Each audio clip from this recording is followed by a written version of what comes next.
dhewe sing ditekakne sak rombongan Dwija Laras Indonesia. Jane Mbah Yitno uga nekakne bintang tamu sing saka Jakarta. Oh, iki sing lagi joget. Heeh. Sapa? Inilah dia Mas Primus. Primus ki pria mung setugel.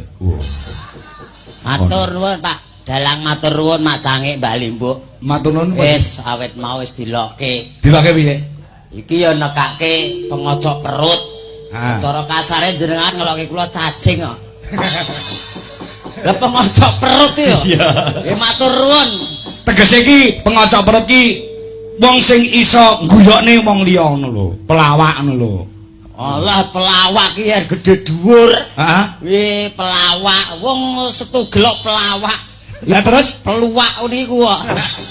Dudu luwak garangan. Lah sami mawon. Iya. Nggih alhamdulillah macange Mbak Limbuk. Nggih. Pinanggih malih. Heeh. Wah, dangu mboten pinanggih. Lah iya setahun pisan kok kene. Mboten kali jenengan kok. Ketoke suwe banget mboten ngejob kula. Apa iya ta? Nggih, pirang sasi. 2 tahun ya ne. Cengelmu bos. Lah kowe saiki karo penyanyi terus kok dhuwitmu. Nggih mboten, nggih mboten. Ndek bar karo suye jare. Dikata nggih, nggih. Nggih mboten sak diteruske, kok malah dadi tekan ngendi-endi. Dadi prahara rumah tanggane wong. Ha rene wis ping pindho ya Mas Uncek ya. Ping kalih. Cek apa ta? Tesih.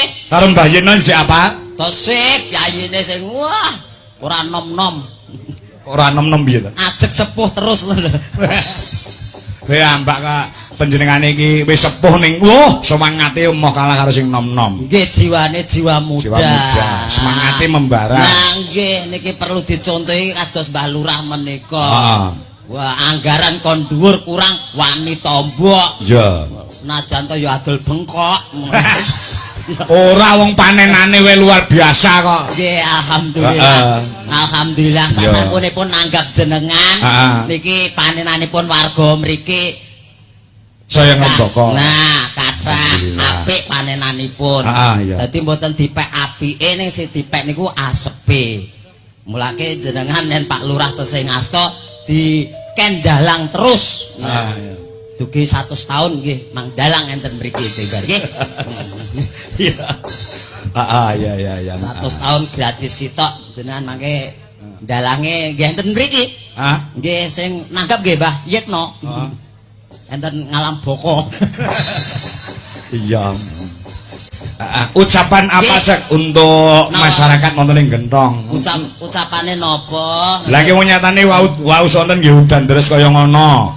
Ya to ning nyatane udan alhamdulillah iso tingkas. Udan sing teko mau mujudake barokah Gusti Allah sing disuntek ana ing Gentong ke belakangnya utawa ke lanjutannya tetep murah sandang pangan lan papan. Leres menika leres. Nah, iki dadi ora musibah ning berkah kagem warga masyarakat wonten ing Gentong. Betul. Wis kula mboten sandonga mawon lah. Lah ngapa? Lah kula ndonga seprene mboten kabul. Lah kowe ndonga apa? Kula mung pengen siji tok modot ra modot-modot tok. Ndongake piyayi kathah iram niki lho. Kowe mbok nganti bongko ya ora iso. Nek nyatane ambak kowe iki duweni kekurangan, itu pasti mempunyai kelebihan. Nggih, alhamdulillah. Kelebihane iso brobosan rono rene. Kok brobosan piye? Lah kan wong cilik to, cilik kan brobos metu ngisore selakange wong-wong kan saged. Wong cendhek cilik kaya kowe apa nek kelebihan nek kekurangane? Nah, nggih enten. Kelek kelebihane apa? Kelebihane ki yo gedhe ndase. Kekurangane kan nggih kurang modot niku. Oh iya. Pokoke disyukuri mawon. Niki nderek urun dedonga kemawon kagem warga masyarakat wonten ing Gentong Baron Ngawi. Ya muga-muga dipun ijabah Gusti dongaku. Amin. Orong-orong neng pinggir sumur. Apa kuwi? Mugi warga Gentong tansah panjang umur. Amin. Orong-orong di tali kawat. Mugi warga masyarakat Gentong tansah pinaringan sehat. Amin. Orong-orong rupane ireng. Mugi ibu-ibu Gentong meteng bareng. Kosek ta iso meteng bareng. Apa? Kalau melahirke bareng tuwa bayi bareng ora ting criyut ngono kae. Niku kan rezeki to. Oh, anak iki rezeki ya. Rezeki saking Gusti Allah. Oh. Nah, kowe ra anu ya ditomboki Mbah Lurah meneh engko. Iya. Gur tombok wae lho. Heeh. Nggih mugi sehat Mbah Lurah nggih. Panjang yuswa tutup anggenipun momong putra wayahipun. Amin amin ya rabbal Saya iki periode kepala desa di seluruh Indonesia iki ditambahi 2 tahun. Nggih, dados 8 tahun. Ah ya, Yes. luar biasa. Mugi-mugi sehat Mbah Lurah, menika saged amanah, saged beto warga masyarakat wonten ing Gentong tambah makmur. Betul. Nah, Iki ana pamundhut Napa? Mas Uncek. Nggih. Guyon sambil tetembang. Nah, nggih. Iki saka dulur Sinarawadi sing sawetara ora ketemu. Sinten? Saka ing sine Ngawi direwangi ado-ado tekan kene. Jare Mas Diko kelawan Mbah Jumadi utawa Mbah Jum lurahe sine. Oh, Mbah Lurah sini. Mbah lurah sine iki biyen setiap tahun iki mesti bayangan aku. Wow. Oh, ngaten. Riyen sakniki? Sakniki ketake dalange kecamatan gonta-ganti saiki dadi. Oh, sakniki gantos. Heeh, gonta-ganti ning. Pokoke jenengan kelarangan kok dadi ya ganti.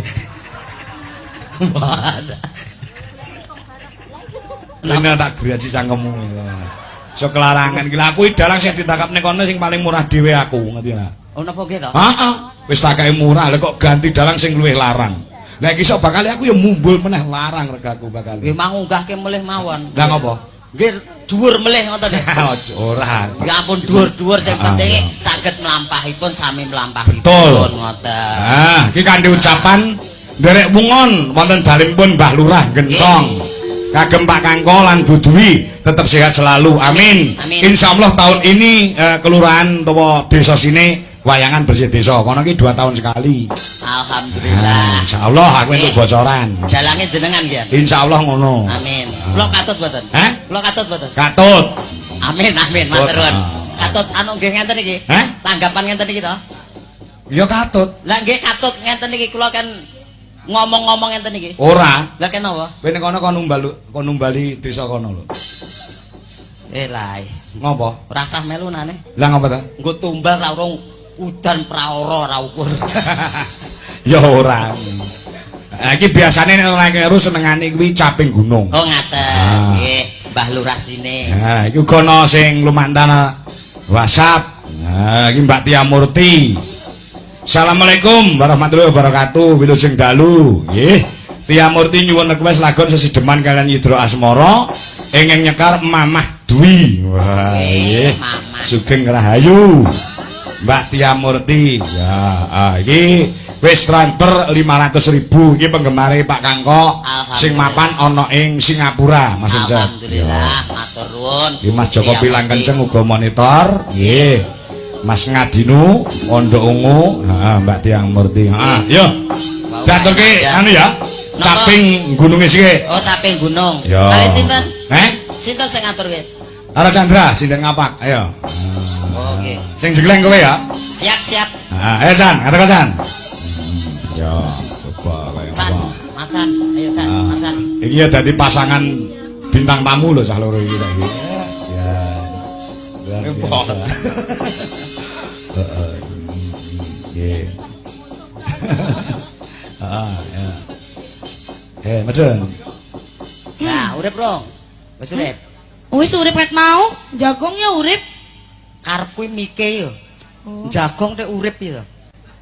Lah ya wong takone urip, ya nyong ya urip ket mau jagung nang kono. Jenengmu Chandra apa Nyong? Chandra. Lah iya kok Nyong ki. Lah ya Oh, nyong Nyong. aku Chandra Nyong. Kowe Rika. Aku uncek kok Rika. Aku uncek. Cak. Kowe sesuk nek rada error lho. Andani kowe. Napa? Kuwi cah Cilacap utawa cah Banyumas utawa cah Ngapak? Nggih. Wong Ngapak ki omongane kaya kowe. Teyeng ora jane teyeng apa ora Rika? Aku menungso. Teyeng wesi po. Aku menungso kok teyengen. Lho Mas Uncek, bahasa ngapak itu gue wis terkenal, wis mandan familiar. Malah kayane wong-wong kene, wong-wong Ngawi iki malah teyeng kabeh jane asline. Kowe iso kepruke wong lho. Piye ganteng-gantenge yo enak teyengen lho. Gek putih-putih ono teyengen. Kowe iso kepruke wong ndang bareng kowe kok. Surunge wong-wong ngepruke nyong ngepruke Rika disit. Teyeng kuwi teyeng kuwi maksudnya bisa. Kok bisa apa ora? Kok teyeng apa ora bahasane nyong? Oh, tayang kuwi bisa. Oh, bisa kuwi ula ya. Ula ki nyokon ndasmu lho, Cek. Suwe-suwe kok pegel aku. Pegel pijet. Maksudnya iki nek cara kene kuwi bisa utawa iso, nek cara Banyumas teyeng kuwi lho maksudnya. Persamaan kata. Oh, alah ngoten to. Heeh. Nggih, Paham? paham. Ya. Yakni. Dan Ya, Pak. ngucapke salam kanggo masyarakat ana Gendong. Nggih taun kepungkur kowe melu rene ra? Kayane Enggak.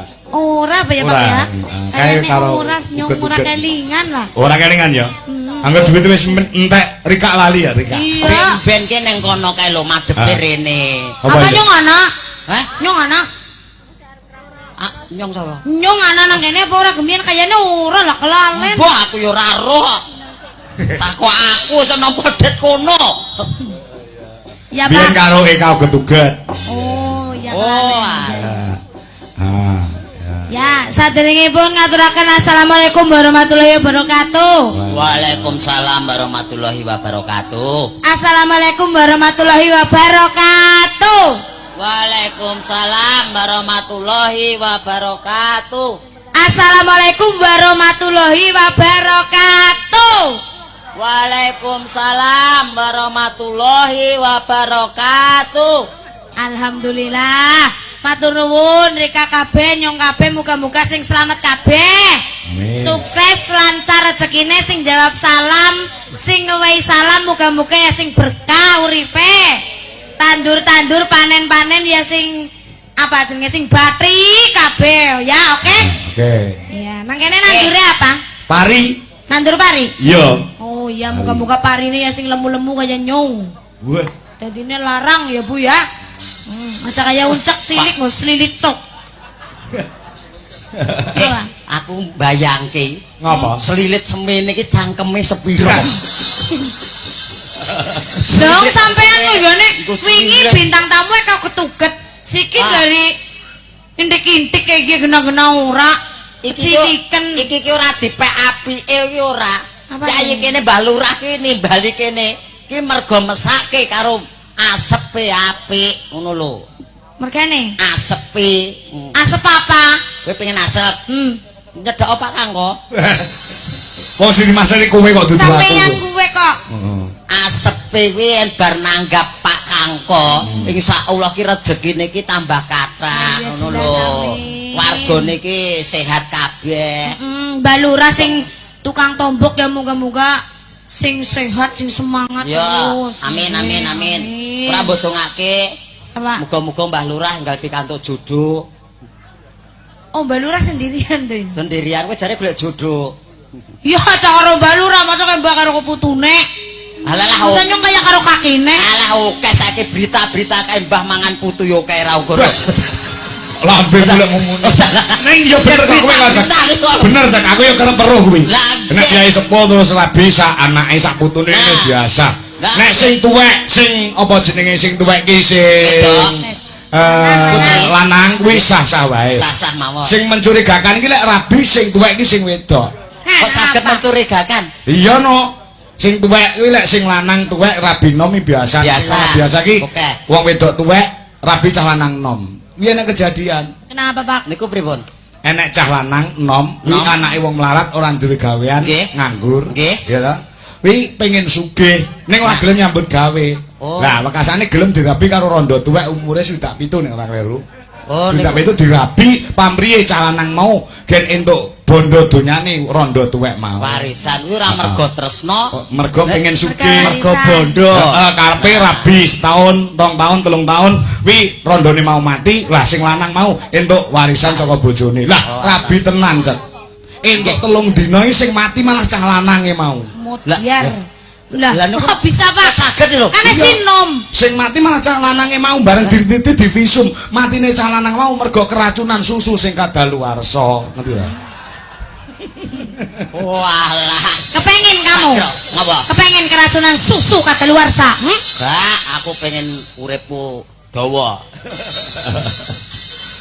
Yo, capek gunung sing Nggih. sing jegleng kuncek. Ayo, Siap. jegleng Chandra Kuwatra kowe. saged-sagede no, sapat-pate lah. Saben mencap-mencep kowe lho kowe. Ora. Kanca kudu persiapan wis saiki. Napa? Besok pentasnya tidak di tempat umum tapi di dalam gedung. Wow, ning Jakarta. Wis ada peringatan dari awal nalika aku meeting bahwasanya di dalam gedung pagelaran tidak boleh merokok.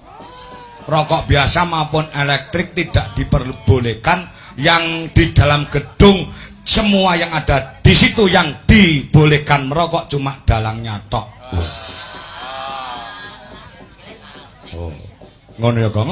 Wis peringatane wis ngono. Entuk nyedot rokok ning ora entuk ditokne, Tru. Matune, "Ayo wan mburi yo." Wah, ya. Dadi langsung mingkem irunge dipitet. Lah iya weteng iso. Kaya aku ndek nginane. Nang tengah alas rene panganan mangan tung ibarat isuk metune kupu ya, Tru.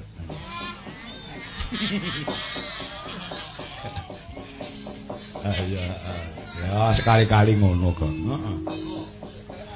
Dadi nek bengi ora entuk ngrokok kuwi awan lek mung ngrokok dobelen telu-telu sisan. Nah, dobel telu-telu disedoti tindakne kae bengi gen klenger. Ya ora kok. Mangga dipun telasaken. Seni lan kabudayane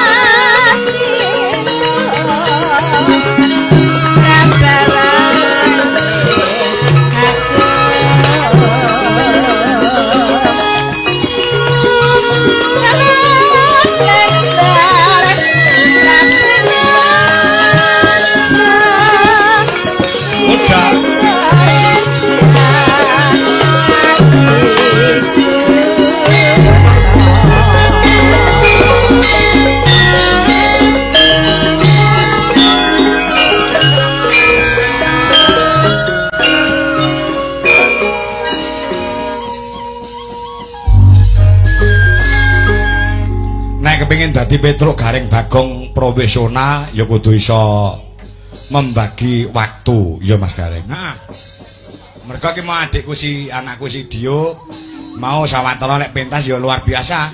Aku malah seneng Truk. Wah, wiwite rada bengi aku malah seneng. Oh, ngono ah. Mereka untuk menampilkan generasi penerus seniman iki sok bakal insyaallah ya luar biasa. Bakate wis ketok wiwit cilik. Ya heeh.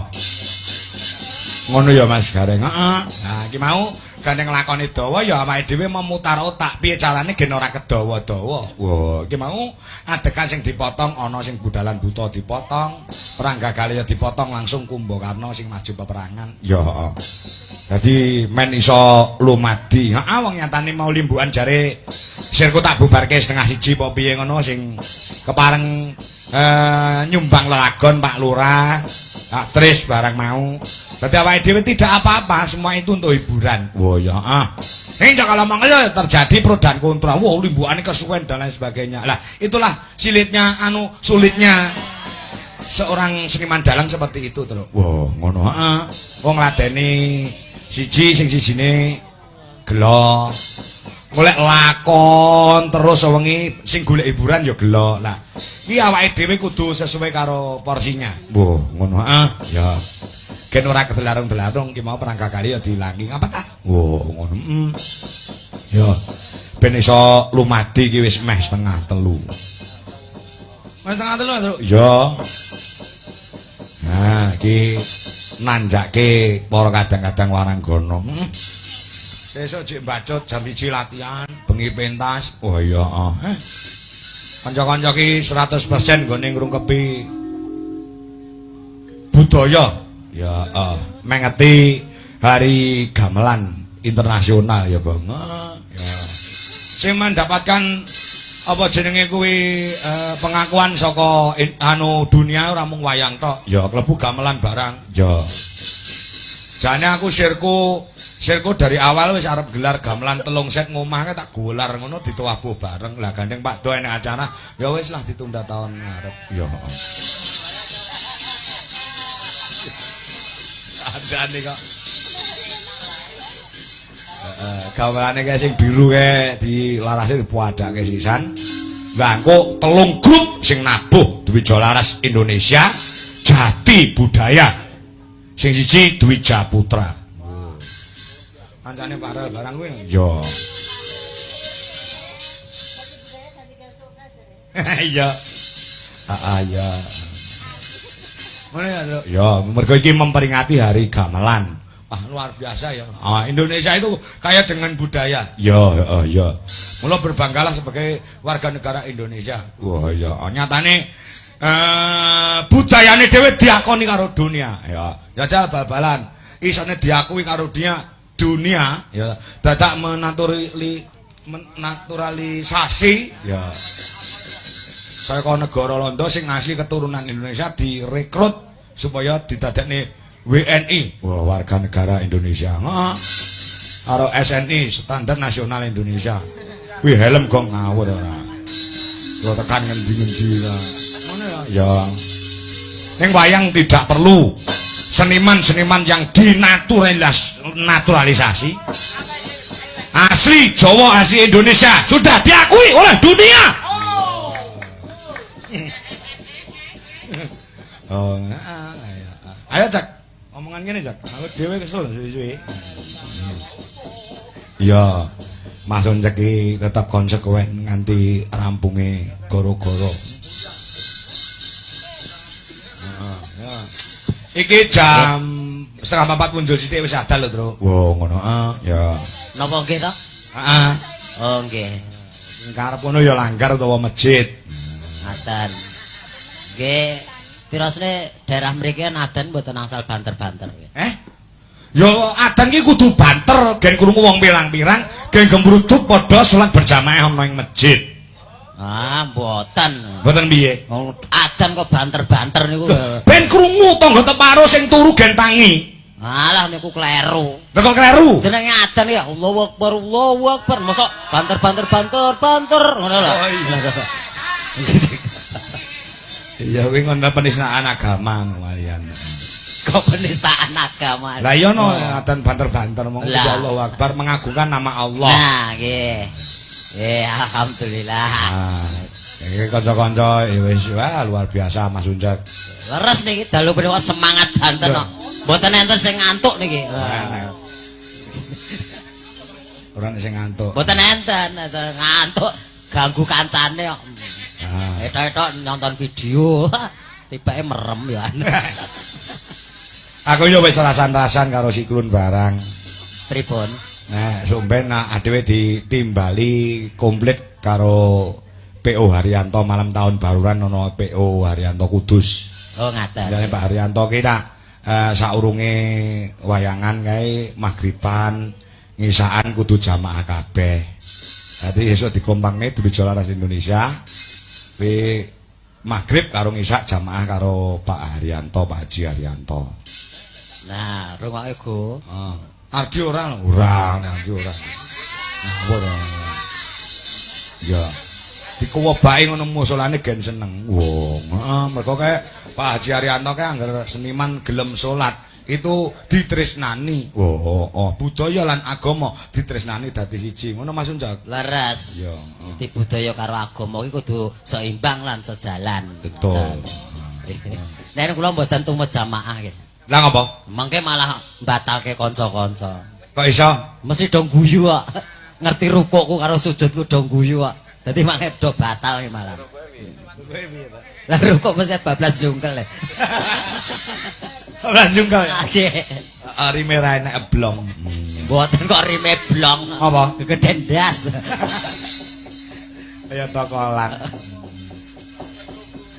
Wiwitane. Ayo Nek. Wiwitane. Mbak kowe iki karo ngadeg. Lah kula ngadeg karo nggo kacera sepiro lho, Pak. Oh iya, Dik. Sing salah aku. Lho, padha ae to niki. Lho. Kajak sithik. Handere sang peke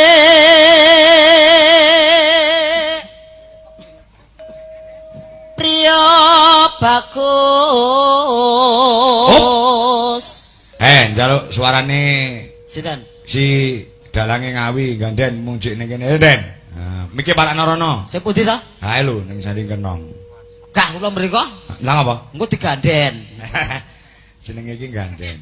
Oh, jeneng ganden. Jenenge asline ora ganden ning Ari Susanti apa sapa. Jawa kok Susanti, Susanto to. Den. Amit Mas.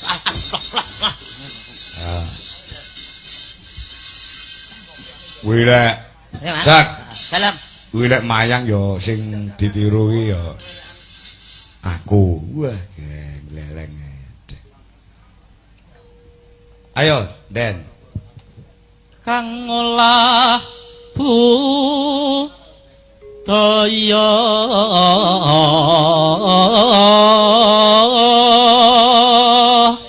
Gue luar biasa. Aja ganggu to. Wingi ngendang yo apik, mbedhuk yo banter. Wis ndalang yo iso. Nyuwara yo iso, ngedol wayang yo pinter. makasih Ya. sowan menyang kutha gedhe karo sapa Den? kalih rencang Mas. Wah, iya. Bendara terus yung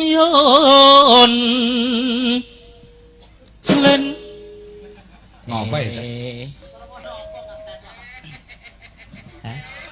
selendang kuning kang saking ukir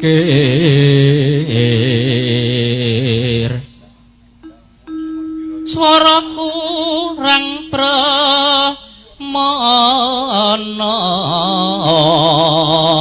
ning wasis ngungrung Jengkai sapa Gong? Dike channel. Angungrung marang bendara Tiasu Lestya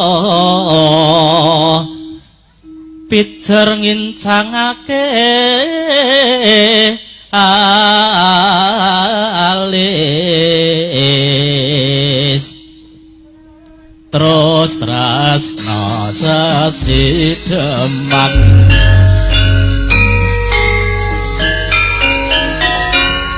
Ayo. Anu sapa jenenge kuwi? Mayang, ayo Yang. Ngadeg nduk.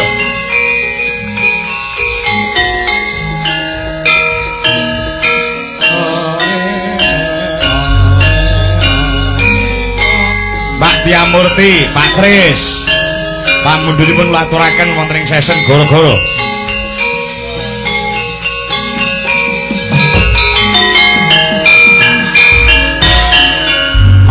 Dino padha tasih monitor. Uga menika Buduwi salam kagem Buduwi dulur Dwija Laras Indonesia. Mas Paiman Jayapura nggih tasih bungon. Niku wau nggih WA kula ngoten niku sami niku. Ugi Pak Enanda. Oh iya, Gemolong. Gemolong. WA kalau wau. Kang Dalu, wis sedaya kemawon tasih wungon. Magang dadi wiraswara. Mosok ajeng mlorot pangkat to jenengan. Ora kanca-kanca nglabi kanca-kanca kok. Nek Santi Swara.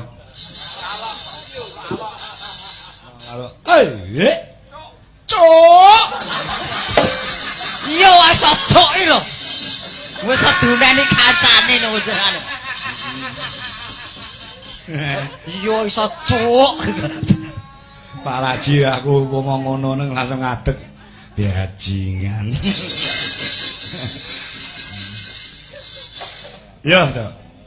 Pak Cok to, Pak. Anu Yang. Iya, Cok. Godhong tilawe segawe lega aja menika menungso karo menungso ya Mas Uncat. Nggih, wau dawuh saking Mbah Lurah. Sesideman ki Mbah Mbah Lurah. Tris. Nggih, Mbah Lurah Jambangan kula wau. Jambangan nggih.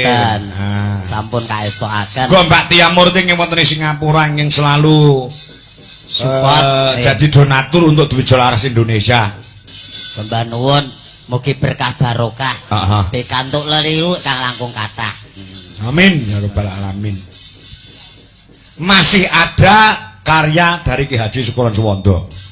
Menapa menika? Sambung wanci dalu aku nyuwun sewantenipun Buduwi kelawan Mbak Wiwi Ernawati. Ya. Nah, Engko nggih gong Chandra karo Congpe. Wah iya, ya. mboten burine to. Oh, burine bagian klasik kok. Lalar mengeng. Gambir sawit. Elo-elo kali beber. Kuwi ora tau ditokke. Aku njaluk di jumenengi Buduwi kalian Mbak Wiwi Ernawati. Mbak, monggo Buduwi kalian Mbak Wiwi katuran jumeneng sambung wanci dalu. Niki bawa napa mboten? Oh, dibawani no. Oh, Ben krasa lagune. Katur abahe nggih. Nggih, katur Abah Kirun. Nah, sing monitor TikTok nggih, TikTok. Monitor wonten ing TikTok Mas Putra Bengawan uga Andika Pratama uga Putra Alit ingkang wonten ing Polres Karanganyar. Nggih. Salam kagem Pak Robert Sugeng Wungon Bos. Oh nggih. Pak Robert nggih anu to nggih. Wonten Monitor ing TikTok. Oh, ngaten nggih. Dalu Pak Robert. Jagomu ya Cak ya. Nggih boten kok. Ora ta. Sapa-sapa sing menang Karanganyar didukung. Ah nggih, penting menang to. Menang. Ya. Bawani sik, Buduwi sik. Nah, Ya. Bu sik. Nek nggih Dari wara Bu. terus kaya gondonge ndang kinsep. Ya.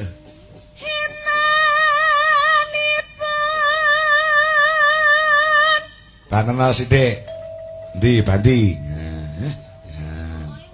Oh, gantos to sing nyender. Oh, gentenan ku ya iso kok. Kuwi nyender ya iso Mas Bandi. Mas Agus kurang sehat. Mas Agus ki lara, mau wis njaluk obat lambung. mencret apa? Asam lambung. Oh, asam lambung. Jenengane sasake wae.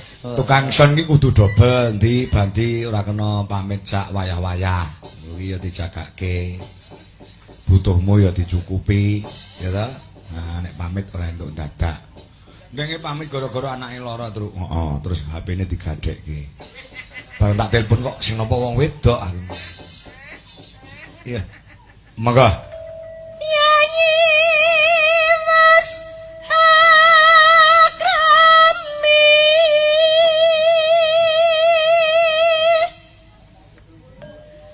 Pama turang sanengkang hanggarwa.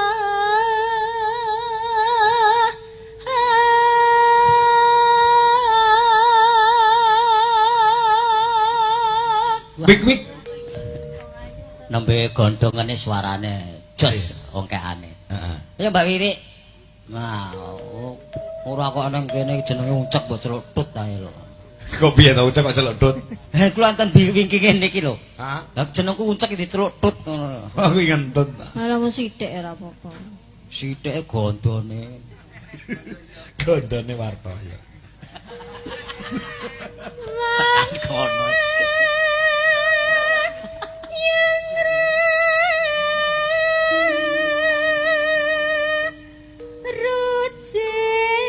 Rucit wae.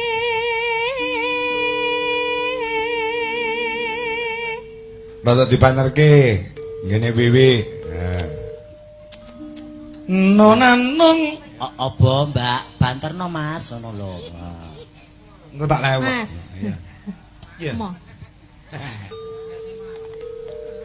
Trandene maksa syukur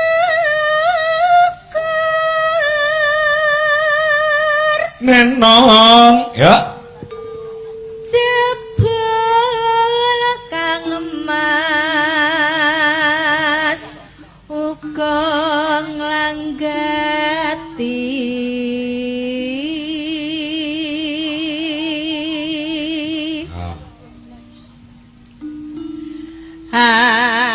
yuta sambung rasa nadyan banci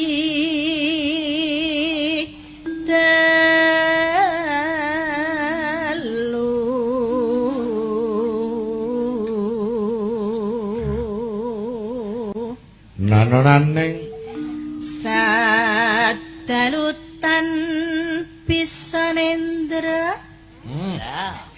renggang ku latala kok renggang kula ki nepiur bulet lagi jenengane kowe ganggu kok wah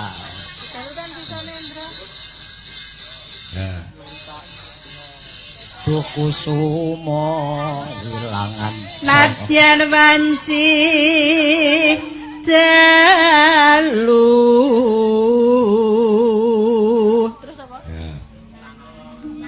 tanana ingkang rubeda nyuntak tresna nadyan mung srana piranti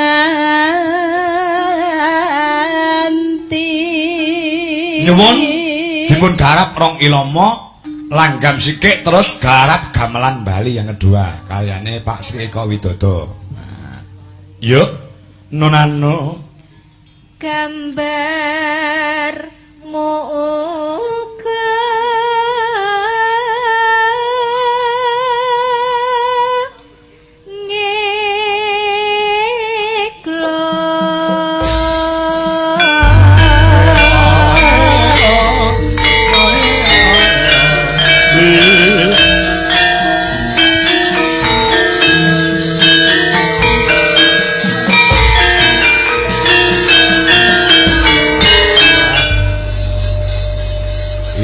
sing nulis aransemene Mas dosen Sri Eko Widodo Mas Uncak. Oh Pak Dodo pengendang niku to. Oh. Apa kaya iso. Iki lak jos. Ah iki wis tata-tata engko nggih latihan engko nggih persiapan tanggal 20. Nggih niki wau. Ora ana lagu-lagu kerohanian. Oh ngaten. Menyesuaikan sing nanggap kuwi ana ing gereja dalam rangka hari Natal. Jadi wayang itu bukan milik salah satu agama, ning milik semua agama, bukan milik salah satu golongan, ning milik seluruh warga negara Indonesia ditangkap sapa-sapa iso. Nggih, milik umum lah, umum. Nah, jenenge yo fleksibel, dadi iki manut ingkang nanggap wonten mawon. Betul. Yo karek karek Chandra karo Cungpe. Nah, nggih, Mbak Cungpe ketoke aras-arasen ajeng ngadeg kok. Oh, Pak iya gondongan ta? Ditenggani yange niku lho. Sapa? Niki enten ngandhap niki. Wah, iya kok. Sampe iki di anyar senengi karo piyayi sepuh. Langenane niku kok. Song. Ya, Mbak Cungpe. Karo Chandra. Ya. Karo Limbo, ayo, Bu. Limbuk sinten? Chandra lek celane Limbo. Oh, sakniki celokane niku to. Ah. Jadi sing ngadeg iki Limbo kembar. Ya, Mbok. Niki lagune napa niki? Manut cah loro kuwi. Oh, manut cah loro. Ah. Nggih, salam kagem Pak Ismanto. Nggih. Sing dalu Pak Ismanto. Ismanto Siter nggih sugeng dalu. Ah, iya. Karo Ismail. Buta cakil. Anu Pak, lagunya Apa? biar sama Mas Uncek nyanyi juga Pak. Ya. Lah ngopo lho dadak karo aku? Biar apa-apa ngene nang tengah nyanyi kan mau jagung bae lempuh. Apa lagune Chan? Lempuh. Lagunya Garap cah loro ya? Iya, garap cah loro. sikap Jenenge duet cah loro apa? Lagune apa? Lintang Asmara ya, Bes. Wah, Iso apa ora? Sora. gak. Iya. Biasanya ya iso kok. Lah terus kekrek ya. Enggak lo Mas Uncek itu lo apresiasi mas-masnya masih muda-muda di sana masih nonton. Itu Sampai bocil, gara-gara- bocil kok muda toh? Muda-muda, bocil. Keren sekali ya. Keren Soalnya ya, besok Kak. libur, udah liburan. Oh iya, wis terima rapat sih ya. Iya. Kan sok ben ki sing neruske iki pakeliran wayang ki ya mas-mase kae. Nggih. Kae ya dalang. Oh, Terus ke tanggapan diprotesi terus ke ning ndi. Ki lagune entak asmara. Ya. Atur, mangga. Oke, monggo. Cekelak. Yuk, para kanca, dipun antaraken celana. Yuk. Apa? Ayo, Mak. Ayo. kok ame belalang Kuku rusuh.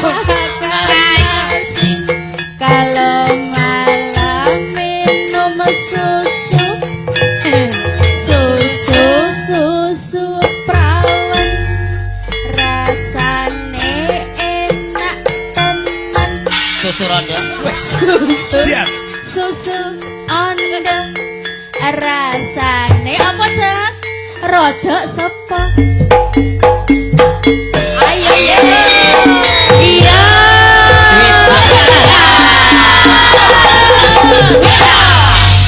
Terima kasih. ya ampun Iya. Masa jene kae ceritane lho. Mari megap-megap kae. Iya. Iya, teh kasih lho apik ya sampeyan. Itu tuku ya. Sok tuku. Kon bayar ta sini. Weh, lah aku ora tanggap bisa simito. Oh, Pak Do barang dek yo mosting iki kendang dagangan lho. Oh. Sucar kaya yo ngono. I lampune dagangan lho, Mas. Lah kok magiyah yang ngono. Tekan magiyah. Terus.